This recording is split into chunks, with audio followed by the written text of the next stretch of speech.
Racially motivated 911 calls. Tonight, a new law in the works to prevent them. All of this after a 19 News investigation helped expose what appears to be a growing problem, Tiffany.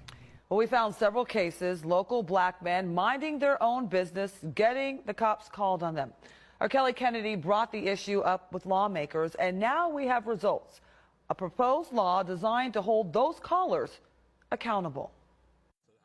I first told you Darren Cooper's story last summer, and while the Hudson fathers certainly never expected a law to be named after him, what happened to him last year that led to it did not really surprise him. Before my incident, nothing like this had ever happened to me directly, but I would see people of color having situations with the so-called carrying calls, being put in situations where their life was in danger or they lost their lives. Hands up. Put your hands up. August 13th, 2020. That day still plays on repeat in Cooper's head. As I look at that situation, that's when it really becomes very emotional because it feels like I was not, it's like a movie, but I was not the main actor participant in that movie.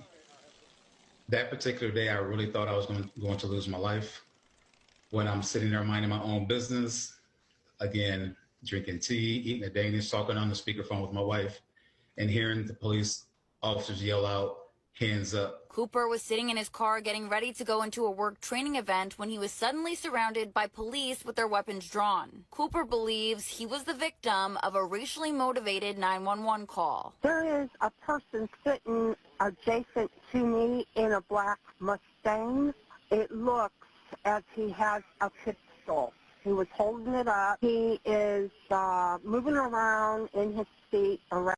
He lowered the gun, but yes, I really believe he's sitting there with a pistol. All Cooper had was his iPhone. Fast forward 6 months later, and a bill is about to be introduced in the Ohio General Assembly, and it's called Darren's Law. I feel great about the opportunity. It's an honor. I'm very pleased to be here in more ways than one. After reporting Cooper's story, I learned about another similar incident in Solon a few weeks later. Philip Evans was loading groceries into his car when a white woman called 911 accusing him of driving a stolen car. So I reached out to Representatives Thomas West and Casey Weinstein. Thank you for all the work that you've done on this to, again, bring it to light. Representatives West and Weinstein have been working on this legislation for months.